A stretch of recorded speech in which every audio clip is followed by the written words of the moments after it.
Hello everyone, আসসালামু আলাইকুম। সবাই কেমন আছেন? আশা করি সবাই অনেক ভালো আছেন। আমি আর রায়ান বাবু এবার যাচ্ছি বাড়িতে একা একা।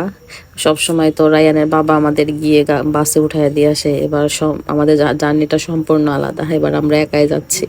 সে অফিস আছে, অফিসের জন্য আর কি সে আসতে পারে নাই। আমরা দুপুর 2:30টার গাড়িতে যাচ্ছি। তো রায়ান বাবু এখানে হাওয়া মিঠাই খাচ্ছে। আমরা বাসের জন্য ওয়েট করতেছি। বাস চলে এসেছে, বাসে উঠেও পড়েছি। এই দেখেন আমি আর রাইয়ান। তো রাস্তায় তেমন কোনো জ্যাম ছিল না, হালকা পাতলা আর কি ঢাকার মধ্যে। তবে জ্যাম ছিল না বললেই চলে আর কি। খুব দ্রুত চলে আসছি বাড়িতে। এই যে টাঙ্গাইলে একটু স্টপেজ দিছিল ব্রেক আর কি।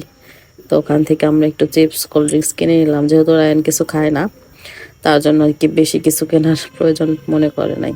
এইখানে যমুনা সেতু, ওই যে রেল স্টেশনটা আছে ওইখানে, এটা হচ্ছে টোল প্লাজা। তো গাড়ি টোল দিয়ে এখন আমরা উঠে যাব যমুনা ব্রিজে। তবে একটা কথা, আজকে বাড়িতে যাচ্ছি, আমার বাড়ি কেউ জানে না, সম্পূর্ণ একটা সারপ্রাইজ হবে।